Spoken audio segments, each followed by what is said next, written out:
Let's do this. The Cult of Hockey podcast by the faithful and for the faithful. I'm David Staples of the Edmonton Journal, and I'm here tonight with Bruce McCurdy. Hey, Bruce. Hey, David. How you doing tonight?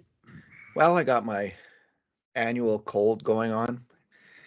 I won't probably have too many coughing fits tonight, just probably 17 or 18. So we'll see how it goes. The Oilers lost tonight to the Pittsburgh Penguins 5-3. What do you think, Bruce? Well, the world is clearly coming to an end, David. Oilers lost a game in January. They're clearly not serious Stanley Cup contenders. You know, if they're going to throw out games like that once every 2 or 3 weeks. It's expected, isn't it? It really, and I wasn't even. Well, I expected, man. I'm reading some of the response, and it's just over the top. Oh, really? Teams I just lose thought this is games such. once in a while, folks. Sometimes they even stink and deserve to lose, like tonight. Yeah, no, You know, it happens. was. They won They had a 4 big straight. game. They lost 1 game. They had a great game in Boston. They had played really well the game before. This does happen, and then their pride gets wounded. Like they got woken up.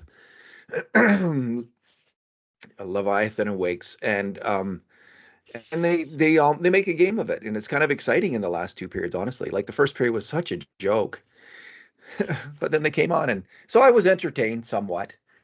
Somewhat. What about you?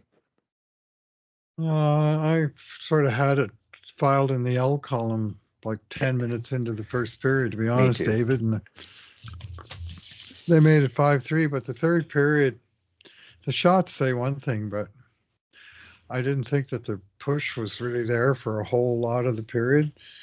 And for whatever reason, David, right now, the Oilers cannot score in the third period. Since Christmas, they played 7 games, not counting empty net goals, which of course are all in the third period, but they're not real goals. They scored 21 goals in 7 games, 3 in each game. They got 3 real goals in 10 straight games now. But of the 21 goals, 20 of them came in the first or second period and 1 in the third period. So do you think that's just random? I do. Do you think there's anything to that? Yeah, I think it's just random. I do, but unless there's a theory that your guys, after they played 23 minutes, they may not have quite as much, or 26:55 or whatever, they may not have quite enough juice in the tank to really bring it all the way to the end of the game. But Draisaitl anyway, did. Yeah, they cannot bury in the third period. And they've had a lot of games where they've been sitting on a 3-1 or 3-2 lead, and they're just sitting because they never seem to score. The 1 goal was Draisaitl against Anaheim. That was the game winner in the dying minutes. Otherwise, so anyways, they had a semi chance against the worst defensive team in the league, but they couldn't score even once. Yeah, in the third period, and so that was that.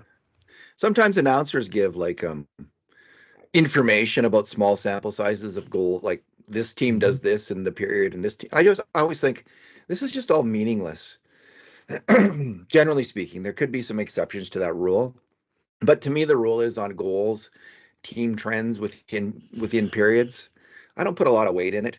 Sometimes, there is that team that's a notorious slow starting team, and we've seen that during the decade of darkness a number of times. But generally, I just think, what's the score at the end of the game? That's 60 minutes. Even in 60 minutes, it often comes down to random bounces on some level. And even this game, Bruce, I mean, the grade A shots were 16-15 for Pittsburgh, and the 5 alarm shots were 8-5 for the Oilers. This is like a lot of the Oilers' chances came in garbage time, granted, but a few more, 1 or 2 more bounces, and the Oilers could win this game. So, goals are random within one game, and I don't know. Do teams really are they really that different period to period to period? Over time, I don't know. I just don't believe that they are. Well, the Oilers were different from the first period to the second period tonight. They were, and that gets to my good thing. This is our 2 good things, 2 bad things, 2 numbers podcast. Okay. And my good thing is Chris Knobloch's coaching adjustment. They're down 4-1 after the first period. And the game feels like it's over. Really did feel like it was over. So anyway, he put Draisaitl, Hyman, and McDavid together, and those guys got going. And I see it's kind of like they have a free pass to play offense. There's just a real freedom to go for it in a game where they're down and the team's got to score. So and so they do. If you want three guys together in the NHL who could just go for it, those are three pretty good picks. So and in the end, Draisaitl ended up with 2 goals, McDavid with 3 assists. Because the other thing I want in a game that the Oilers are losing and are going to get blown out of probably, I want to see the big guys put up points so they can win the scoring title or put up enough points to win the MVP. That's what I'm really excited about in a game like this once it's out of hand. So I was well satisfied in some ways by the performance of those 2 players and that whole line. So good for the coach. I mean, maybe it's an obvious move, but I loved it anyway.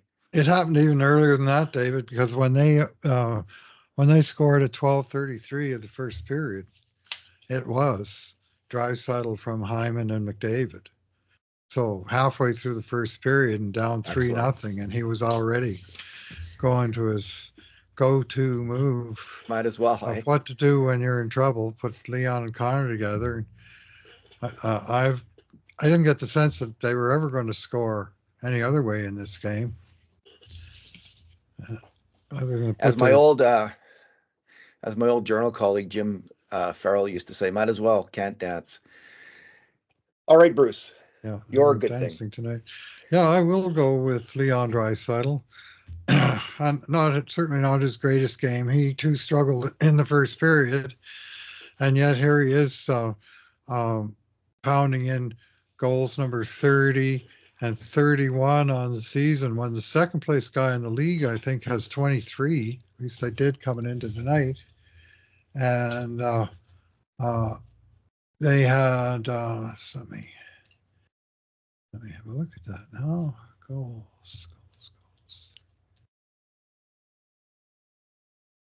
24, Braden Point and Mikko Rantanen. Rantanen must have got another empty netter tonight. And Draisaitl's up to 31. And, you're talking about scoring titles. Well, there's also that Rocket Richard trophy out there that he's developed a nice lead on. And the first goal was just sort of following up from a rebound of a fantastic save that Nedeljkovic made, and he made a lot of them, Alex Nedeljkovic, in this game, off of Zach Hyman on what amounted to a breakaway. Yeah. And the rebound popped into the slot and over McDavid's stick, and Leon just followed it up and casually tapped it in on the backhand. And, he didn't get a lot on it, but what he got on it was stick on puck and puck on net. And sometimes when you have a huge chaos situation, that's all you got to do is get the puck on the net, and it might go in the net, and it did. Then he scored again in the middle frame to make it 5-2, and this was on a true Leon Draisaitl shot that very few players around the NHL would be able to duplicate on a one time, the kind we call the executioner shot. And beautiful wide cross ice pass from McDavid, who didn't seem to have anything going on. And all of a sudden he finds Draisaitl way out almost near the boards, and he just hammered it right inside the short side post. And even the acrobatic Nedeljkovic could not get over on that one. We call it the executioner shot, and it's actually a pretty good name because watch the backswing that Leon takes on that shot. He's not going behind the puck and shooting from behind. He comes straight down over the top. He just has a stick, and he just drops it on the ice just in front of where the puck is coming, and then he slams it, and the stick hits the ice and goes at right angles and just hammers it. Very unusual to my eye compared to your standard, backswing and, swing through the puck. But it's Leon's, that's his thing, and it works like a hot damn. And so that was now his 31st of the season, made it 5-2. And he came so close to filling out the hat trick in the third period. On the same shift, he got robbed 3 times on the same shift with about 4 or 5 minutes to go. First on a terrific shot, and then an even more terrific shot on the rebound. And Yeah. somehow Nedeljkovic came sliding over to take that one away. And then there was a face-off, and then after that he had another chance at the side of the net, and he hammered it on goal, and Nedeljkovic got a piece of it and it went right across the goal line. It was going to go across if nobody touched it, but future Oiler Marcus Pettersson pulled the puck off the goal line, and in fact, it was more than on the goal line. It was partway over the goal line when Pettersson pulled off. Now that would have made it 5-4 with 4 or 5 minutes left, and things would have got interesting. But at the end of the night, 7 shots on net, 2 goals, and he was a +1 on a team that did not have a plus kind of night. And really, that big line, Leon and Connor deserves sort of equal credit, and he could be my good thing too, for his 3 assists, Mm-hmm. and they were the only really consistently positive thing Edmonton had going on this night, and the defense pairing, the unit, Yeah. with Bouchard, Bouchard. and Ekholm and those 3 high-end forwards. It was a great pass from Bouchard in the third period. He got the puck at the blue line, and he just waited. Leon kind of curled out towards the blue line and then moved back in. And Bouchard just slid a gorgeous pass through a couple of players. He patiently waited for it to develop and set him up right in the slot. And what a dangerous moment that was in the game. Couldn't get a goal, though. The executioner shot, it looks like he should have one of those executioner's hoods on, because it really does resemble a chopping motion. Yeah. And I wouldn't be surprised to see a head flying somewhere after he does that chop. I mean, it is a very distinctive, interesting, and unique, as you say, motion, Bruce, that no other players replicate. My bad thing, Bruce? Well, it's not often you see a team come out as cold as the Oilers, but one of the signals was just a plethora of turnovers, and in fact, a turnover played a key role in all of the 4 goals that Pittsburgh scored. First comes Kasperi Kapanen,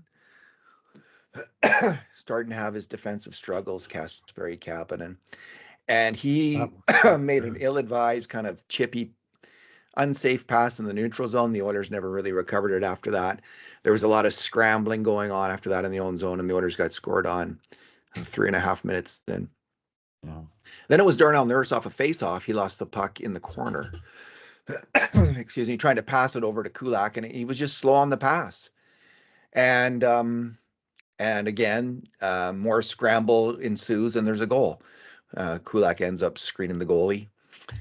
Next goal, 10 minutes in, it's Kulak's turn, and he has this fairly simple pass to make to Skinner up the defensive wall, and his pass is picked off, and it goes behind the net, and then Kulak, he for no real reason, he abandons the net front, leaves his man, and it's his man who scores. So not a good moment for him. The 4th goal in the offensive end, Josh Brown takes a shot that gets blocked, and so it's kind of a turnover. It's the least atrocious of the 4 turnovers. But Brown did then get beat behind the net as well on the play, as the puck comes around the net and is whipped across the slot for a goal.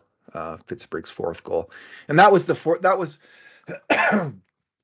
in some ways, because the Oilers had scored to make it 3-1.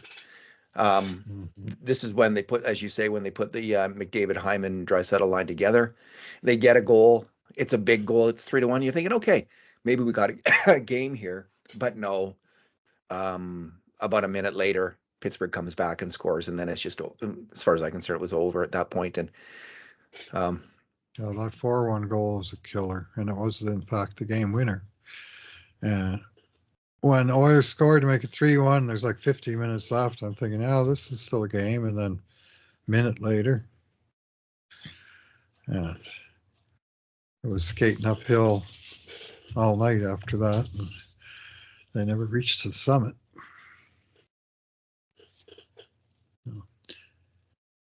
That, your mic, David.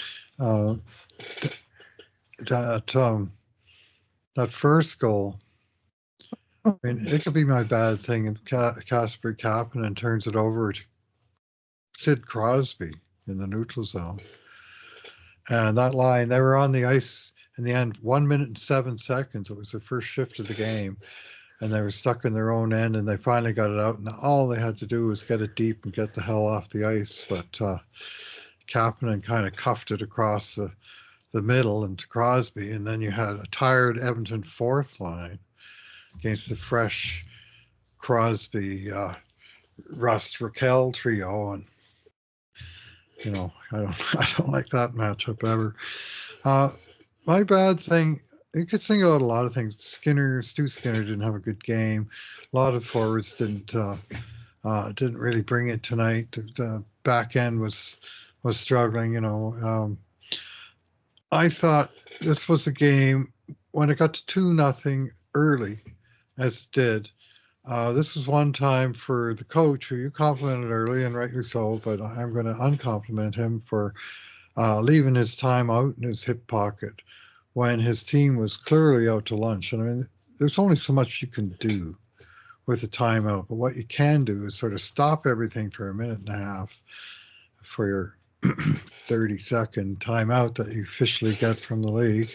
And not necessarily rip a strip off your team, you know, but sort of get their attention. Say, you know, this isn't good enough. Like, we've lost control of this game early, and we got to snap out of it now if we have any hope to win.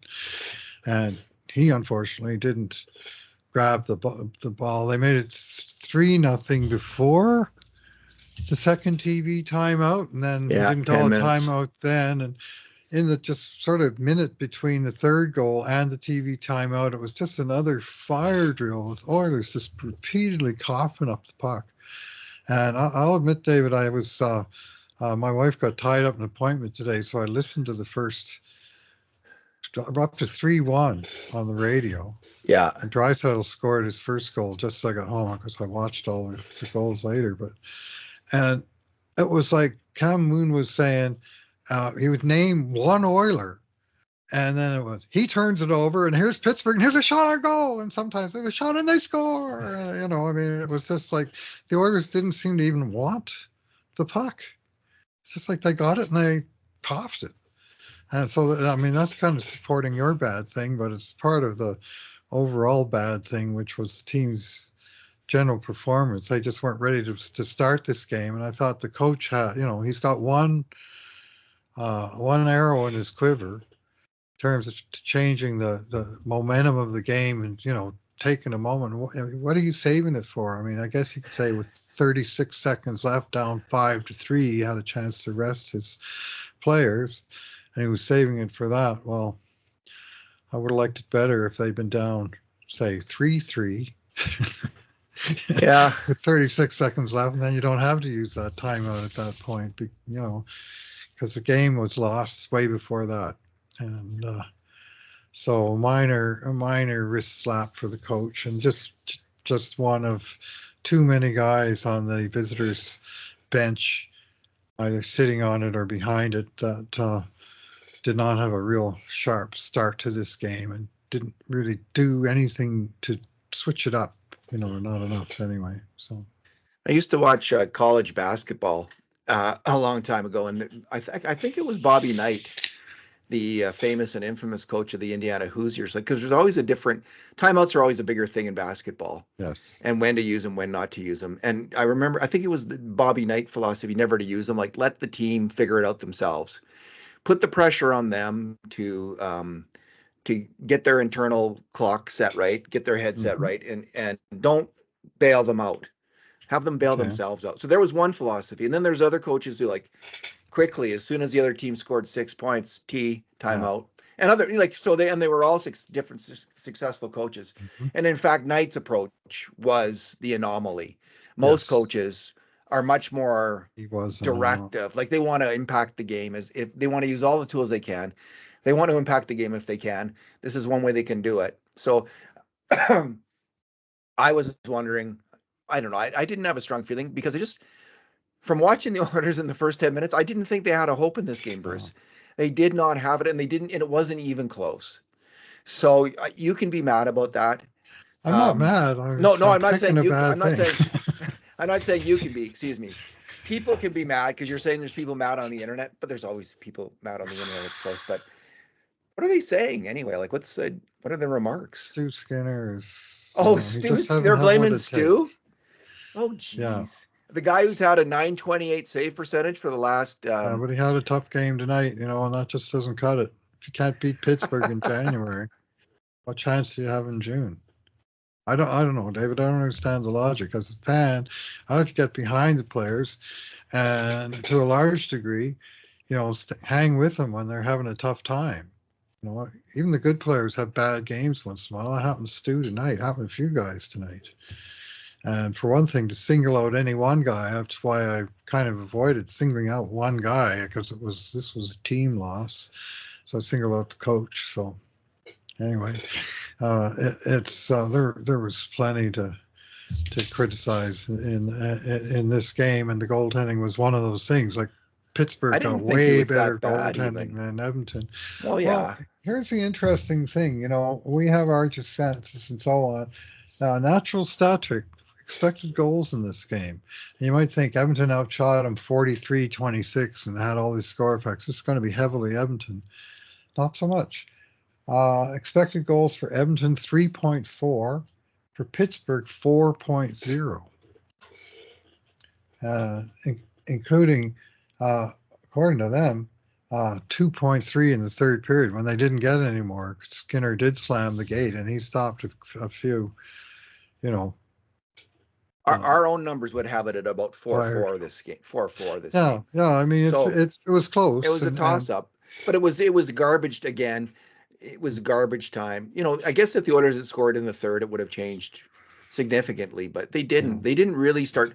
They got 1, 2, 3, 4, 5 scoring chances in a 3-minute period, really in the last 8 minutes of the game. When it was really, I mean, if they'd scored then again, yeah, you could still get the next goal, but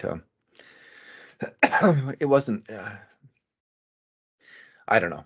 It didn't seem to be their night, although they might have got lucky because Pittsburgh can't defend very well, as you say. Yeah. I wasn't feeling bad about Stu Skinner in this one. You get defensemen turning it over like that. Yeah. And scrambly plays with all kinds of players going everywhere and no one covering anybody. Goals are going to be scored. So I didn't have that same feeling. He was screened a lot on as well. Like there was lots of Pittsburgh screens and Edmonton screens. So yeah, I'm not in that camp tonight. Bruce, what is your number? Yeah, I'm going to go with 40-14. And that's the cumulative score of the last 8 games between Edmonton and Pittsburgh, dating back to 2021 when the full league came back together and started playing regular seasons with, season series. So they played 4 season series, 8 games because they're in opposite conferences. Here are the scores of those games. Edmonton 5, Pittsburgh 2, 5-1, Edmonton 6-3, Edmonton 7-2, Edmonton 6-1, Oilers 4-0, Oilers 4-0, again, Oilers 37-9 with 7 straight wins. And this is the NHL. You're not going to beat every team every single time. It's just not going to happen. And the Oilers were probably lucky to win some of those games by the margins that they did. And tonight they didn't hold them to 0 like they did the last 2 times they played Pittsburgh. And they also didn't score more than 3 like they did in all of those other games. Like they were averaging over 5 goals in those games and basically giving up 1 against on average. And it's just part of the cycle, You can't just indefinitely go on beating teams forever. And Edmonton's a better team, and I would say 7 wins out of 8 pretty much underscores that. Well, this was the 8th. So I'm not going to lose a whole lot of sleep over it. Penguins are probably pumped to finally beat these sons of guns. Well, they're in a wild card race. They're struggling to, they're 8-1-1 in their last 10 at home. They're good for them. Yeah. So hey, yes, Puljujärvi got an assist tonight, Bruce. He did. I didn't really notice him out there, but he got an assist. Bruce, my number is McDavid's time on ice tonight versus Boston, and it just shows the advantage of a team, a good team, that can get ahead in some games. Against Boston, when they won 4-0, he played 18 minutes. Mm-hmm. And tonight he played 27 minutes because they were just... Now, it wasn't an overly physical game, although he did get that one real cheap hit by Rust. What a dirty little cheap play that was. Of course, they got penalized on it. Pittsburgh did. But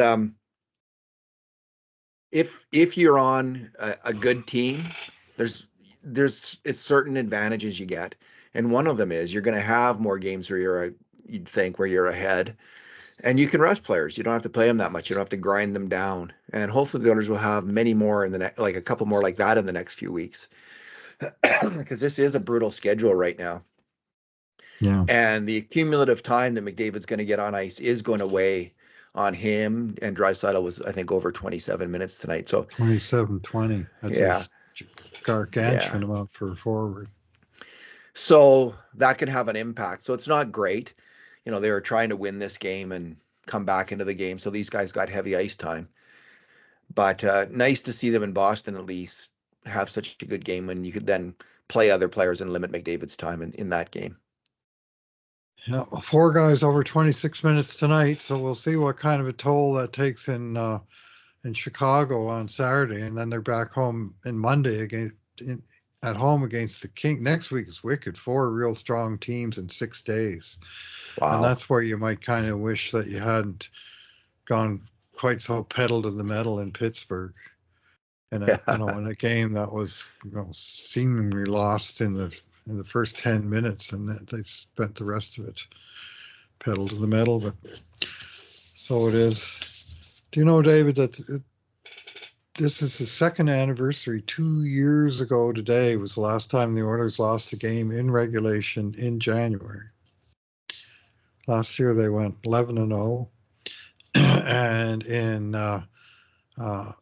2022-23, they lost the game against LA on January 9th. It was Vincent Deharnay's first game, and they bounced back after that, and they had one overtime or shootout loss at the end of the month. And otherwise, between that LA game and tonight, 21 wins, 0 losses, 1 tie. I mean, it was, again, you're not going to keep winning indefinitely. Sooner or later, the worm's going to turn, and it turned tonight. Bonus number, Bruce. Bouchard propelled 19 shots at net. 19, and he hit the net 11 times. Yeah. 2 of the shots were grade A shots. One of them was a 5-alarm shot. Just absolutely wicked shot that the goalie got his glove on. The glove save, eh? Yeah. Man, that guy, between that pass and his shooting tonight, he had a pretty good game. I don't know if he was in on any of the made mistakes on the goals against or not. Just go over that. But yeah, he's quite an offensive hockey player. No mistakes on the goals against. So anyway, Kurt's grading it tonight. At least I hope he is, because I wasn't and you weren't. So I'll see what he gives Bouchard. Maybe he won't have the same opinion. I thought he had at least a good game, maybe a great game. But yeah, he was bringing it. He was letting fly, and that one bomb. That was Nedeljkowicz made like 5 saves tonight that were just kind of eye-popping. Very acrobatic, eh? It looked like there was a lot of net to shoot at, and he'd stick some. That's true. Some limb out and get a piece of it or not. I mean, a couple times he didn't quite get over it to make that save, and Draisaitl and Nugent-Hopkins both beat him with absolutely wicked shots, and wicked shots didn't beat him. Yeah, Bouchard was unlucky too not to have 1 goal at least. So, all right, Bruce. Well, Let's leave, leave it there. I can go and cough myself to sleep. Actually going to go listen to, I've talked about this before, but Neocitrin's your friend. yeah, I'm just drinking tea with honey. I'm going to go listen to Andy Serkis read the Return of the King now. Oh yeah. And the Pyre of Denethor. And Oh yeah. again, like if anyone's a Lord of the Rings fan out there, this is a can't miss treat of a lifetime, is his reading of it on Audible. Just highly recommend it. It is so unbelievably good. It brings to life those books. What's the running time of the trilogy on audio? How long does it take to get through those like 25 It's about pages? 60 hours in total. 60, yeah. Yeah, but if you're doing housework or exercising or whatever, like everyone's got lots to do in life where you're just kind of, and it, I find it really is useful in those situations. So, or if you're just lying around coughing for whatever reason. Right. Yeah, you don't have to read it. You just have to sort of let's just sit there and relax and hear this incredible performer do all these different voices. And it seems like there's like 15 different people in each scene, right? All of them with his great unique voices. So, yeah. Nice. Lots of audiobooks are long though. I mean, I've listened to books that are single books that are 50 hours long, 60 hours long. So, but again, it's not, you're out for walks every day, Bruce. You're listening to something, I'm guessing. Yeah, I'm listening to music. I'm listening to podcasts. I'm listening to live radio. I'm listening to, some days I just have my ears and I'm listening to nature. So there you go. Yeah, very occasionally I'll listen to, a podcast that's not hockey related, but something I should probably do more of. There's lots of good stuff out there. I know that. Oh, so many great books. And it's such a great way to experience books that you've read. You don't want to read them again. Right. But especially books you've read already. Yeah, I can see why that would be. So it'll give you a different take on it, wouldn't it? It does. Than what you would take in reading the same words. I have to say though, the words. Yeah, a lot depends on the quality of the narrator though. Like, and it's quite varied. So, but he's outstanding. Bruce, let's leave it there. Thanks for talking tonight. All right. Thanks for listening, everyone. And in the meantime, and in between times, this has been another edition of the Cult of Hockey podcast.